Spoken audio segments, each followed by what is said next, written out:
What if you have a complicated system which consists of tons of containers and therefore can't fit into a single host?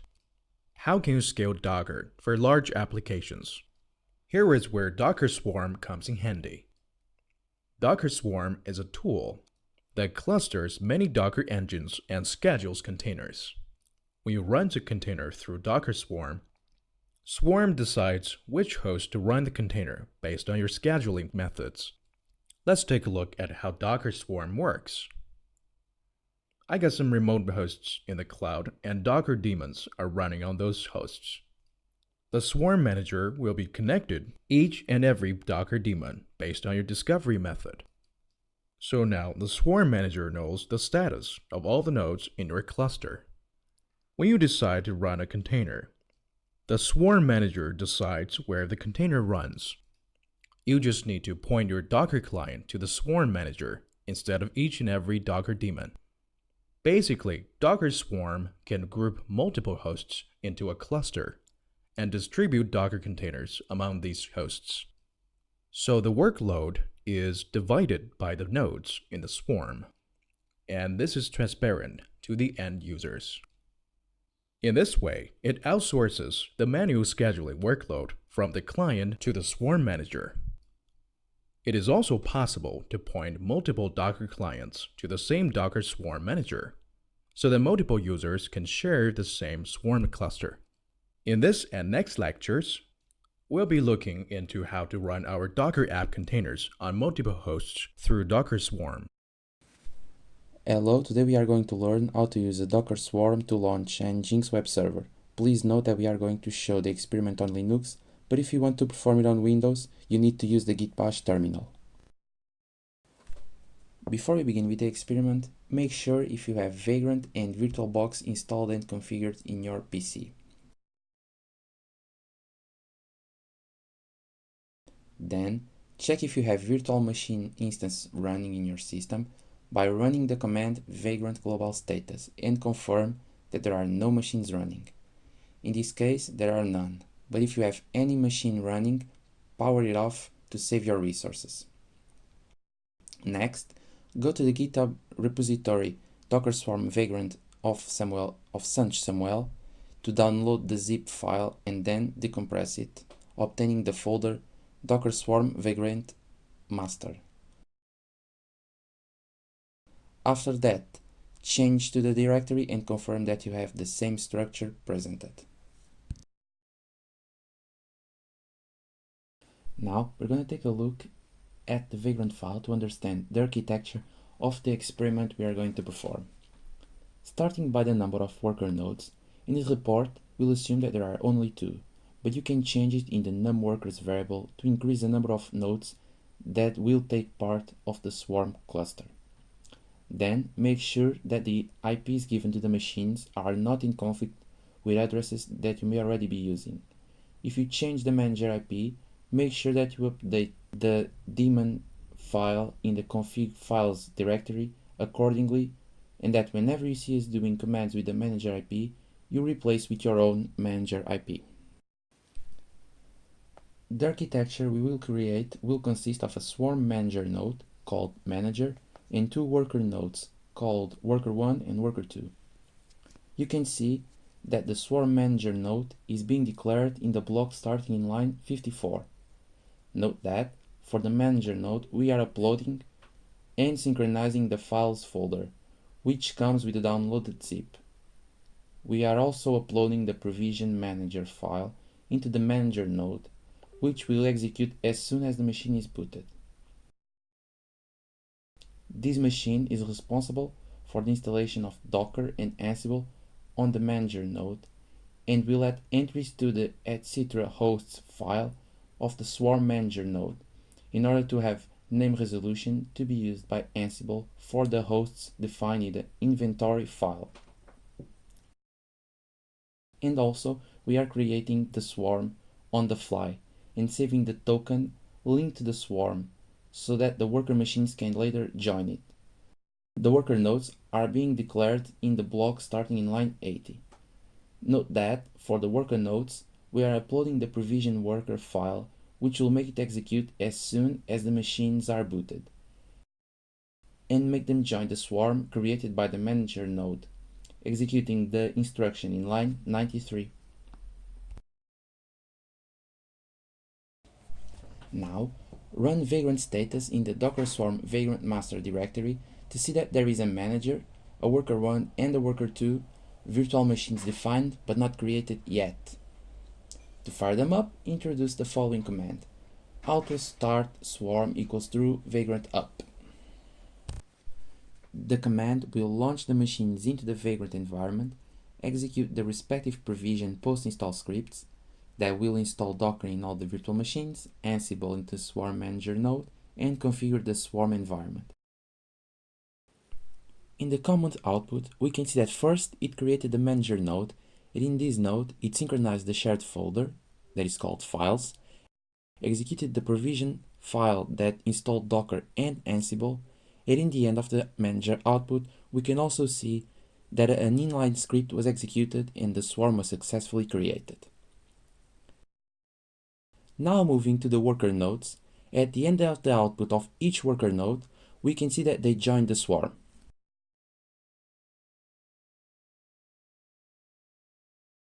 To confirm that everything went right, use the Vagrant status command that will show the manager, worker 1 and worker 2 running. Now that everything is set up, we can log into the manager node with Vagrant SSH manager. We are now in the manager node, and to check that the name resolution works and that everything is connected, we can ping both workers and check that they both provide a response. When using an automation engine such as Ansible, the connectivity to remote machines from the management node is done via SSH, which is Secure Shell. One issue that we need to deal with is that if the management node has not yet connected to a machine via SSH, you will be prompted to verify the SSH authenticity. To overcome this situation, first run SSH keyscan command in all three machines, Swarm Manager, Worker 1 and Worker 2, and then pipe the output for the SSH known host file. You can now verify that the known host file in the management node contains a bunch of keys from the remote machines.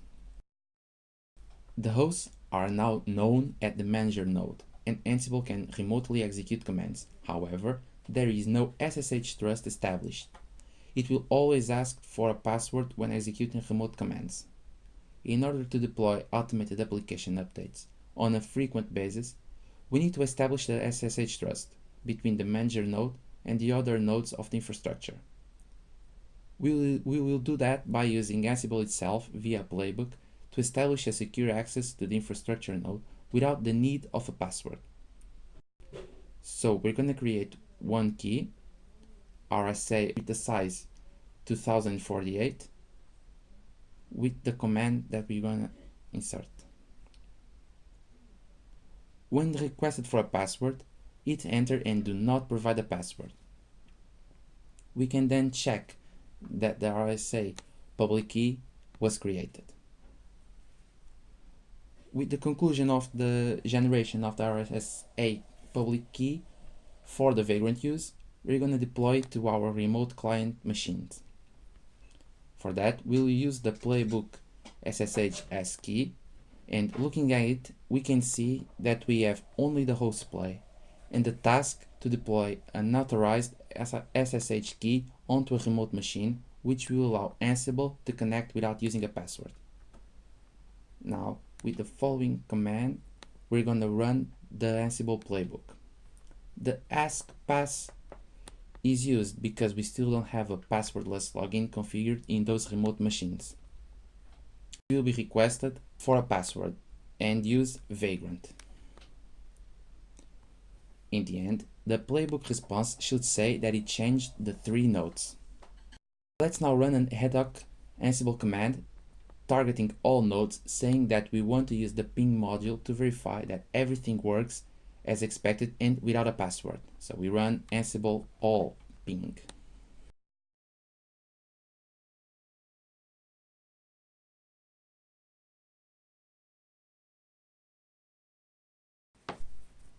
Okay, So now we're gonna check that the swarm is structured as intended with the command docker node alias. We can confirm that the manager is the leader and we have the 2 worker nodes being a part of it. The cluster right now is doing anything because we still haven't launched any service, as we can verify by running docker service alias. To start our service, we'll use docker stack deploy. Docker stack sits at a higher level than docker containers and help to manage the orchestration of multiple containers across several machines. Docker stack is run across a docker swarm. Stacks allow for multiple services to be deployed and grouped logically. Services are essentially containers distributed across the swarm. The services run in a stack can be configured to run several replicas, which are clones of the underlying container.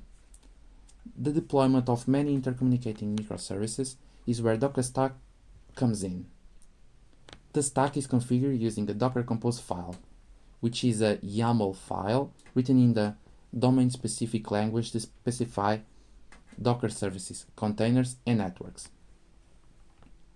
Given a compose file, it is as simple as one command to deploy the stack across an entire swarm of Docker nodes.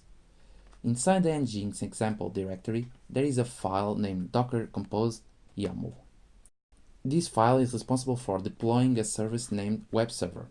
This webserver will create one replica of a container that uses nginx image and will expose port 80. To launch the service, simply run the following command: docker stack deploy -c docker compose YAML.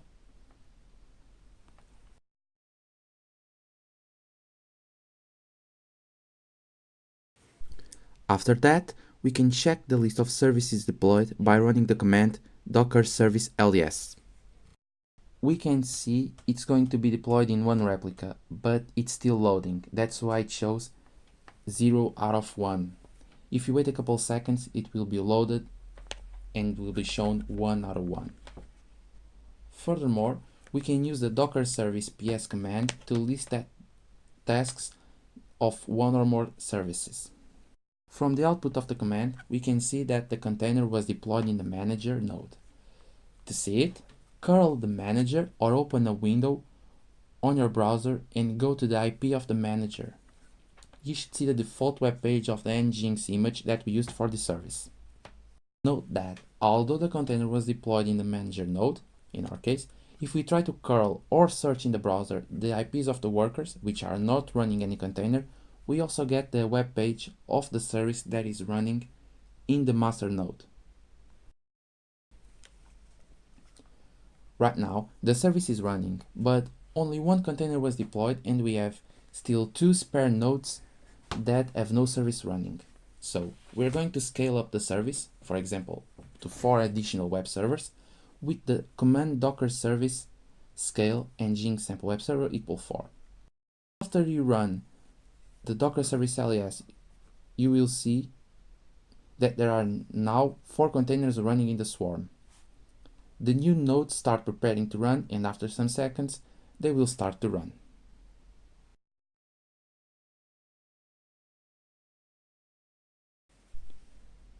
As the default web page of this image is simple and boring, let's update it for something cooler.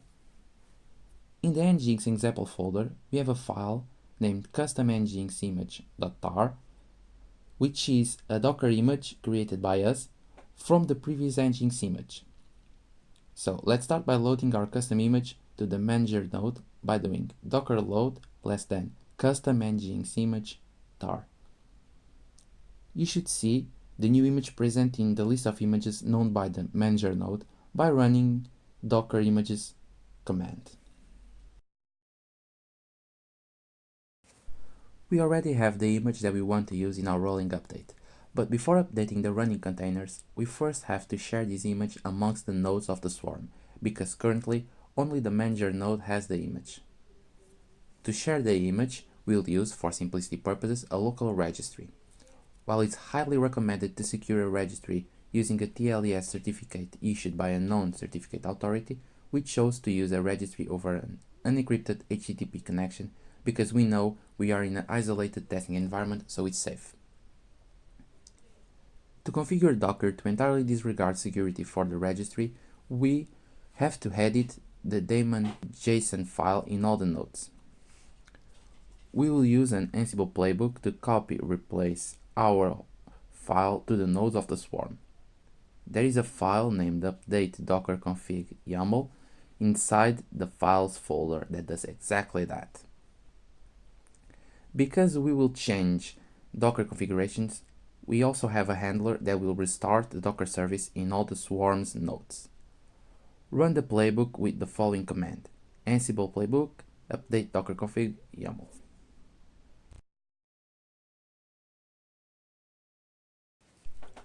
Because we restarted the Docker service in all the nodes, the service was temporarily unavailable, as you can see by running docker service ps and nginx sample webserver. To avoid putting the whole system down at the same time, it would also be possible to do the restart in a serialized way with some delay between using Ansible features.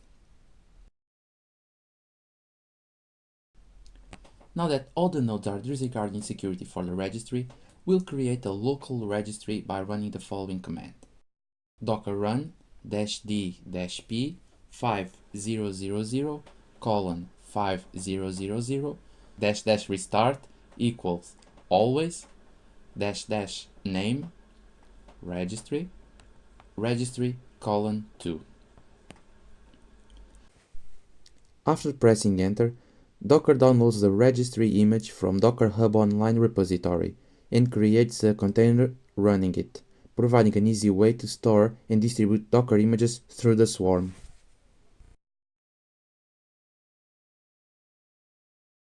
Let's now tag our custom image to create a repository with the full registry location and push the new repository to its new home location by running the following commands: docker tag nginx_mu manager IP :5000 /nginx_mu, and then push with docker push manager IP again :5000 /nginx_mu. Now that we published the image we want to use for updates in the local registry, the worker nodes will be able to pull it from there, even though they don't have the image in their Docker images list. To do the rolling update, run the following command: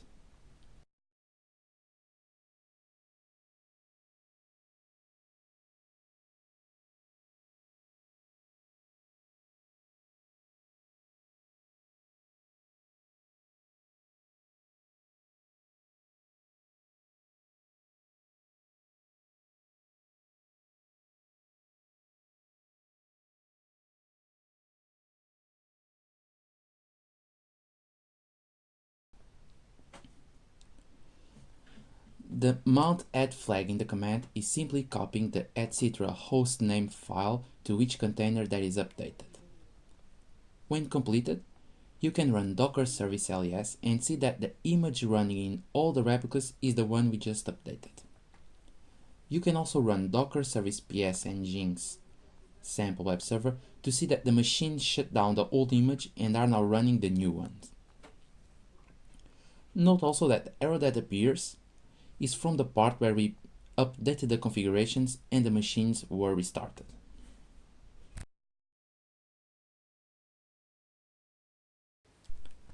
After a while, you can curl the manager IP and check that you get the new response.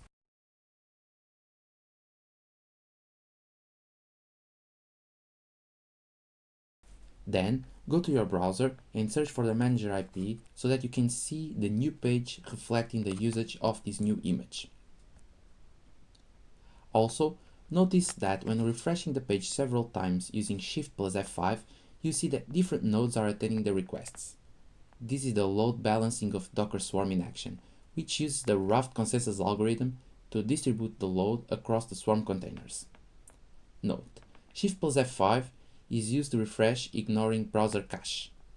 Most browsers have it, but as Chromium doesn't, we open and close incognito tabs to emulate this behavior. This is all we had to show with our lab, so now we're going to show how to finish the lab experiment.